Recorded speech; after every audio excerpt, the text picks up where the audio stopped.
The people of Nepal don't make many claims on the world's headlines. Living in a remote Himalayan kingdom, they're used to conducting their affairs outside the mainstream of international events. They have, for example, had only the briefest experience of parliamentary democracy. But recently, they had a chance to make some changes. In early May, they went to the polls in what was undoubtedly one of the key votes in their recent history. The choice was to keep Nepal's unique system of no-party rule or introduce Western-style democracy. To the surprise, indeed confusion of the opposition, the referendum was won by the no votes. Political parties will remain banned. Nepal's experiment in multi-party democracy was ended abruptly by King Mahendra in 1961, after only 18 months. He claimed the politicians were corrupt and inefficient and didn't have the support of the masses. In its place, the king established a partyless system of government known as panchayat. This is the system which will now continue. Elected village councils, the panchayats, nominate committees at local and national level, and they have a special respect for the monarchy. The system thus has claims to grassroots democracy, but its critics say the no-party system in fact produces a one-party totalitarian state. All this has been happening in a country whose key position in an area of instability gives it an importance greater than its size and wealth might indicate. Nepal is sandwiched between India, the world's largest democracy, and China, the world's largest communist nation. But the majority of Nepalese were unimpressed by such political examples. True, the romantic capital, Kathmandu, voted for political parties. Kathmandu and its valley are the centre for the students and opposition politicians who spearheaded the demands for change. But even here, their victory was slim.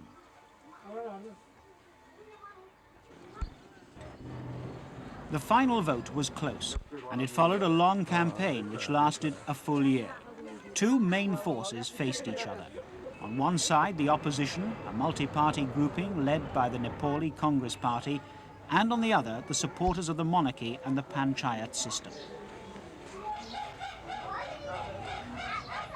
The multi-party campaigners made their greatest efforts and found their greatest response in the towns.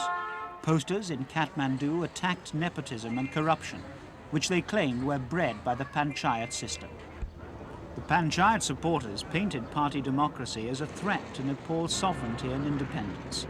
Parties, it was claimed, would undermine the monarchy and traditional Nepali institutions. The Hindu cross appeared everywhere as they built up religious and nationalist fervour. For its supporters, the panchayat system is distinctly Nepalese. At the village level, the panchayat consists of 11 elected members, plus 2 nominated by central government. They meet to hammer out issues concerning the local community. In recent years, the king has tried to use them as a vehicle for rural development as part of his Back to the Village national campaign. This meeting was concerned with the building of a local road.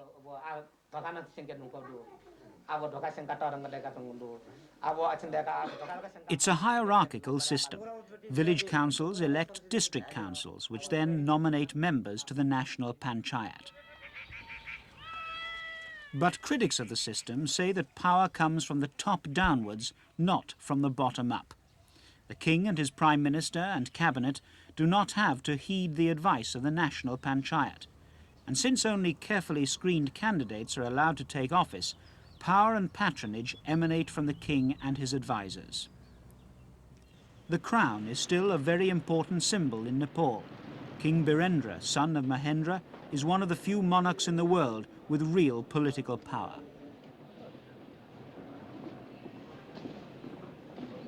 The king, seen here at a reception for Chinese Vice Premier Deng Xiaoping 2 years ago, is not merely the titular head of state, but the guiding figure in his country's development. Educated at Eton and Harvard, King Birendra has had a hard struggle to develop his predominantly rural and subsistence economy. Most Nepalese work the land, and although Nepal is not as small as many imagine, it's larger than Greece, for example, much of the country is unfarmable mountains. For the 13 million Nepalese, it's a case of carving away the hillsides in order to obtain a meagre living. And even the small amount of land that is available for cultivation is threatened by overuse and soil erosion.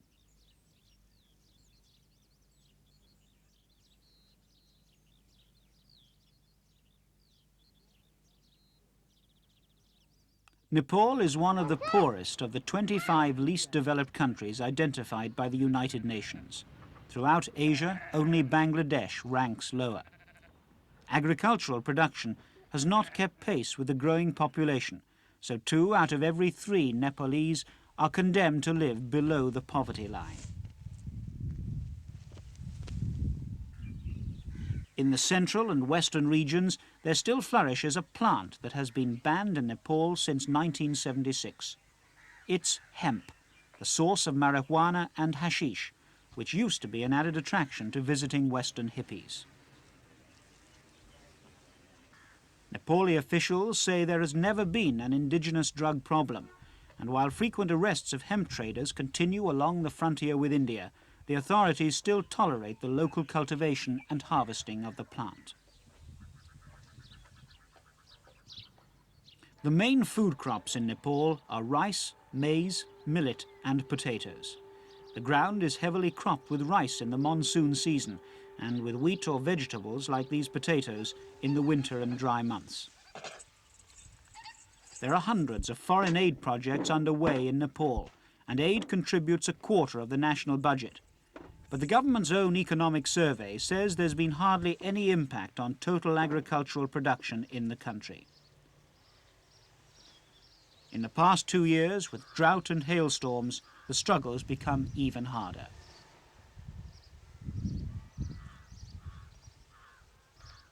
The government's critics offer one simple explanation why foreign aid has not relieved the burden of the Nepalese peasant. Half the aid, they say, ends up in the pockets of the elite. Whatever the truth, life in this rugged kingdom has never been easy. The Nepalese are a mixture of peoples. Refugees from India joined earlier migrants from the same Aryan stock. These groups intermingle with Mongoloid tribes who entered Nepal from the north.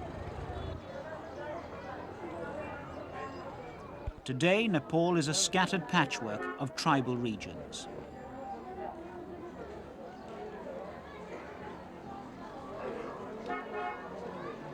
The central Nepal Valley, centered on the capital, Kathmandu, contains the Newari tribal group. Their craftsmen became famous for their wood carving, sculpture and metalwork. Today, they still form most of the country's craftsmen and merchants.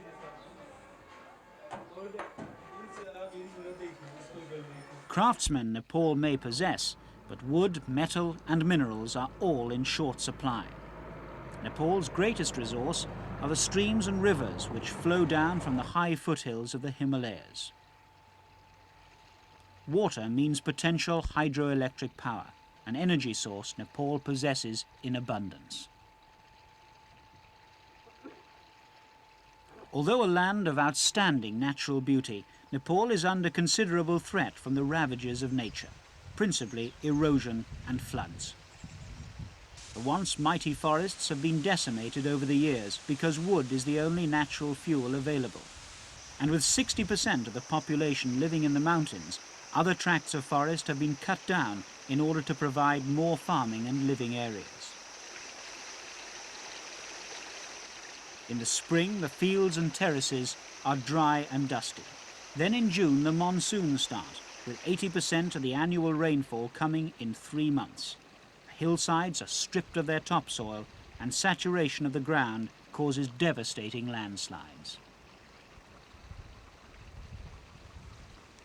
The rains and rivers, however, are also being turned to the country's advantage. Several hydroelectric projects are being established throughout the country, many encouraged and supported by India, because floods have swept right down the Himalaya range into large areas of Uttar Pradesh, Bihar and Bengal.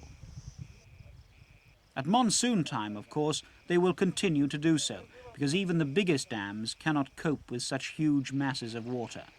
But the flooding damage will be lessened, and at the same time, Nepal will enjoy a supply of cheap electricity and pollution-free transport.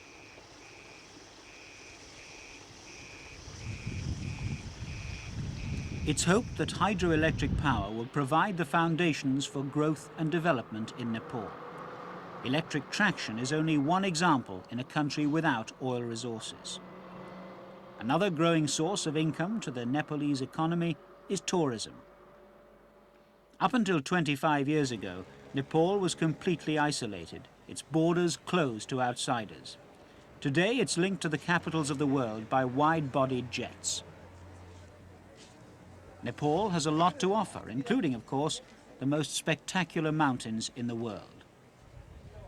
The capital, Kathmandu, is the stepping stone to the Himalayas, and it's developed rapidly as a tourist centre.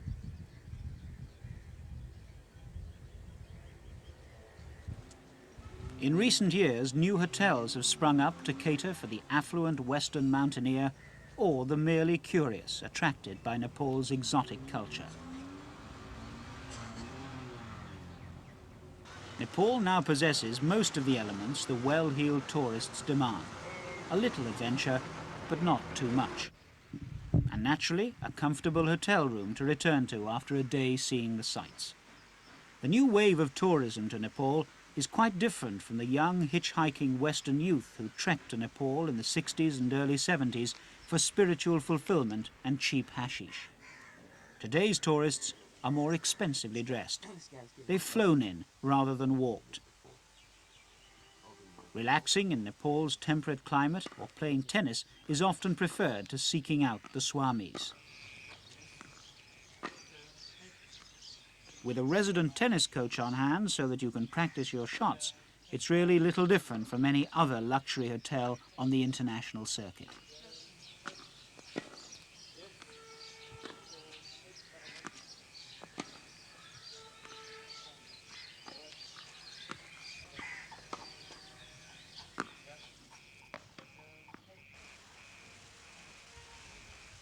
But if you can drag yourself away from the swimming pool, there's a unique Hindu-Buddhist culture still flourishing in Nepal. This is the birthplace of Gautama Buddha, and Indian Buddhism has survived here long after it was displaced by Hinduism in India.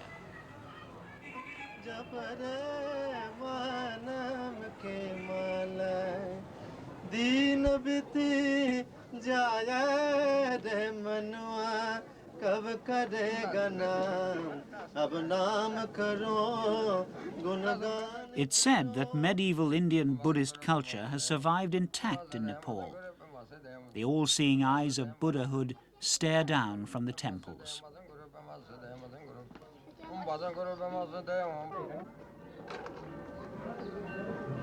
In this form of Buddhism, there is great emphasis on mystical incantation.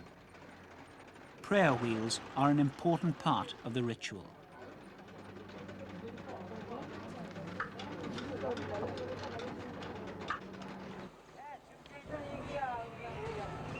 The early history of the Nepalese people is shrouded in myth and legend.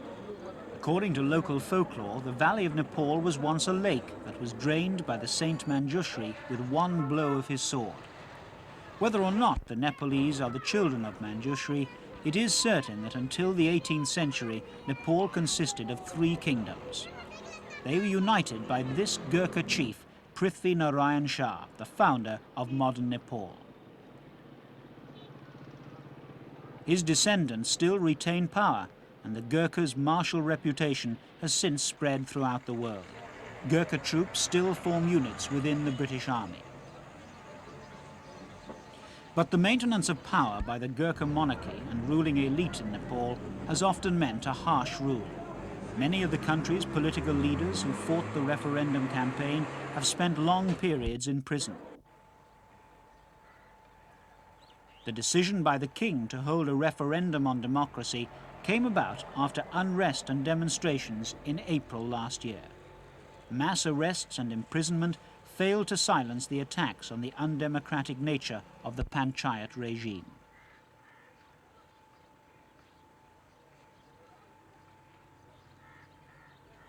The demonstrations were sparked off by a student strike. They had protested at the hanging of Prime Minister Bhutto of Pakistan. The government clamped down hard, but this merely served to deflect the students' anger onto their own system of government. As the demonstrations spread from Kathmandu to other parts of the country, at least 7 lives were lost and a number of people were injured as the police opened fire. The unofficial death toll was said to be much higher. Student slogans left no doubt as to their feelings. The student strike, which closed down the university system, caught the authorities by surprise. They built up an elaborate intelligence network across the scattered campuses. At first, the government tried to quell the movement by announcing educational reforms and appointing a royal commission to look into student grievances. But the unrest had spread beyond the campuses into a nationwide protest. In May last year, the king declared that the people would be given the opportunity to vote on how they wanted to be ruled.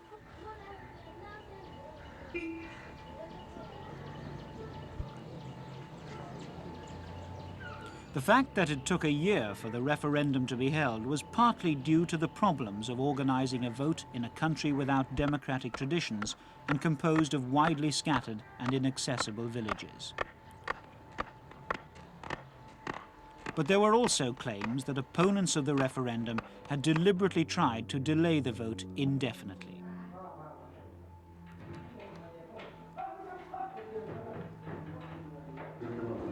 Certainly, opponents of party democracy had almost ideal circumstances in which to conduct their campaign. The ban on political parties remained in force. A panchayat government retained power in Kathmandu, and the panchayat structure was intact across the countryside. In the end, the size of the panchayat's victory raised opposition fears about ballot rigging. The administration did, in fact, go to great lengths to show that the vote would be a fair test of popular opinion.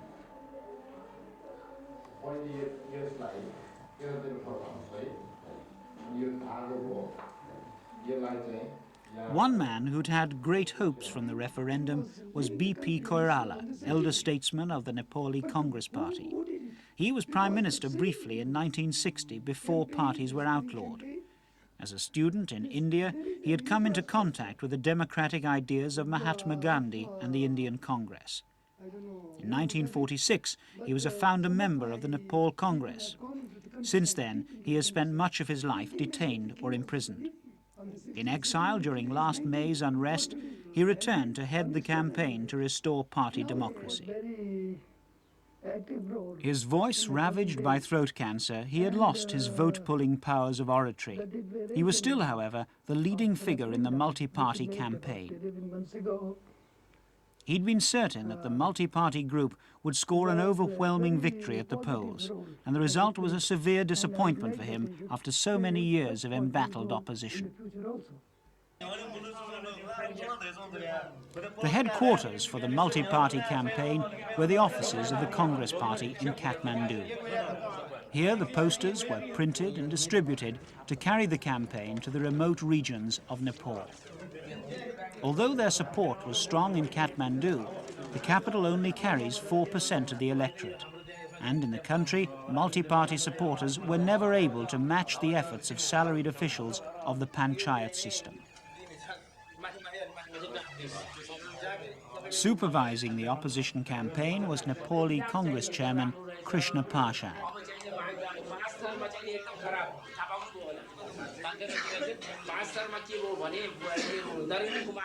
Like many Nepali politicians, Parshad had paid for his opposition to the panchayat system with long periods in jail. Well, we were put into prison, and they kept me there off and on for 14 years. 9.5 years I was in military prison, and after that in the civil for the rest of the time. So I think that our fight is actually for the freedom of men, you see. It is, of course, now limited to Nepal, of course. But, and then restoration of a political system which is democratic. We call it parliamentary democracy here. We are essentially, we are Democrats.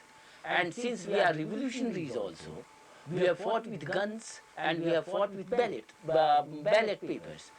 So we stand actually for freedom of men, and we stand for socialism too. That's why we are social democrats. We believe in democratic socialism and peaceful transformation of the society through parliamentary means. I would now... Campaigning to retain the panchayat system was Prime Minister Thapa. In this press conference with foreign journalists, the Prime Minister claimed that the people loved and supported the partyless panchayats. The referendum was highly unpopular with government officials who feared political oblivion. For this reason, many panchayat officials switched allegiance during the campaign to the multi-party faction. The government is fully prepared for any kind of eventuality.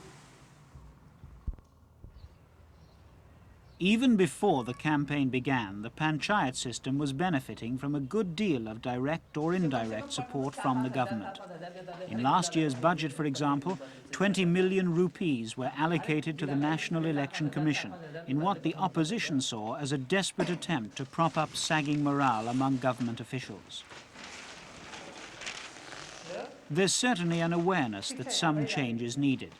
Panchayat members have themselves called for reform, and some moves have already been made in areas such as tax, land ownership and credit. The opposition claimed these reforms came far too late, but in the light of the results, that's a difficult argument to maintain.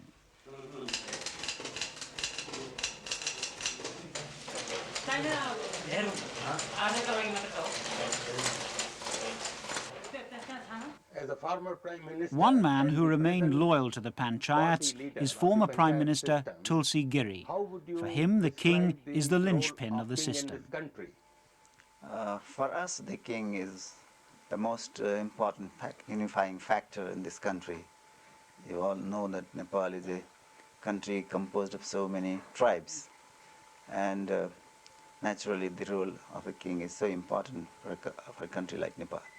And number two is Nepal is a traditional society, has a traditional society. So the institution of monarchy is being taken as a very sacred institution, and people have a full trust in these institutions. Both panchayat and multi-party supporters had one element in common. The king was to remain a key figure in the Nepalese life. In the eyes of the people, he is a Hindu god and a guardian of their traditional customs and culture. Portraits of King Birendra and his queen stare down from every store or stall, testifying to his continued support throughout the country. It's recognized by those who support party democracy that he is the one who can hold the ethnic and religious patchwork of Nepal together.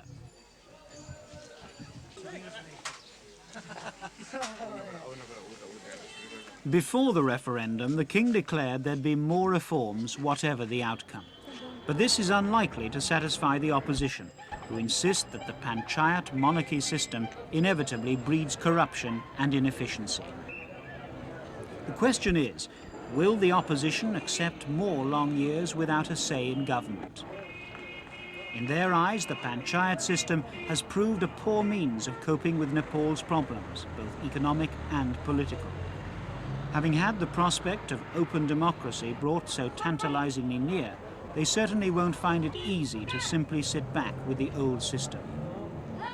There's certainly a possibility that Nepal will become more sensitive to the big power politics that now swirl above its head like the winds through the Himalayan peaks. Nepal is not, and surely never will be, a bone of contention such as Afghanistan.